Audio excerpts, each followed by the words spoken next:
Rajahmundry MP plus అధ్యక్షురాలుగా ఉన్నారు. కానీ అక్కడ అధిష్టానం దగ్గర ఆమె మాట నగ్గలేదు ఒక జిల్లా అధ్యక్షుడిని పెట్టే విషయంలో. కానీ అక్కడ సోమవీర్రాజు గారు అయితే నగ్గించుకోగలిగారు అనేది కూడా. అంటే సోమవీర్రాజు గారిది ఇంకా అక్కడ బలం కనిపిస్తోందా? అది ఈమెకి ఏమన్నా నచ్చట్లేదా? ఇప్పుడు ఆయన మీదకి ఆవిడని రెచ్చగొడుతున్నట్టు అంతకు మించేం లేదు.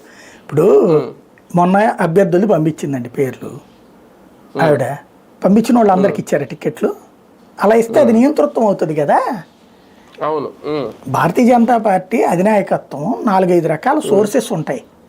ఆయన ఎవరు మధుకర్ గారిది ఉంటుంది ఒక లిస్టు, ఈయనది ఉంటుంది. ఆ తర్వాత 4-5 ఉన్నారు కదా పార్టీ తరఫున. జాతీయ నాయకుడు, జాతీయ ఇన్ఛార్జ్ ఒక ఆయన ఉన్నారు, ఆయన నుంచి ఒక లిస్ట్ తీసుకుంటారు. అట్లాగే సోమవీర్రాజు నుంచి ఒక లిస్ట్ తీసుకుంటారు, మాజీ అధ్యక్షుడు కాబట్టి. వీటిట్లలో వాళ్ళు ఫైనల్ చేసుకుంటారు అక్కడ వాళ్ళ పనితీరు, వీటిని బేస్ చేసుకుని అది వీళ్ళకి చెప్తారు. సింపుల్గా జరిగేది అది. ఇందులో ఏదో బ్రహ్మాండం మొదలైపోయి ఆవిడికి ఇది అలే అందరూ ఆవిడ చెప్పిన మనుషులు ఇచ్చారనుకోండి, ఏమని చెప్తారు అప్పుడు? అమ్ముడు పోయింది పార్టీ, ఇదే ఆవిడకి ఇచ్చేసారు, ఆవిడ అమ్మి పడేసింది అందరికీ అంటారు. క్రిందసారి ఏమన్నారు? ఎమ్మెల్యే సీట్లు అమ్ముకుంది, ఎంపీ సీట్లు అమ్ముకుందని ప్రచారం చేశారు అప్పుడు. అట్లాగే ఇప్పుడు ఇచ్చేస్తే అందరికీ అమ్ముకుందని చెప్తారు. ఇచ్చినా ప్రాబ్లమే, ఇవ్వకపోయినా ప్రాబ్లమేనా పాపం.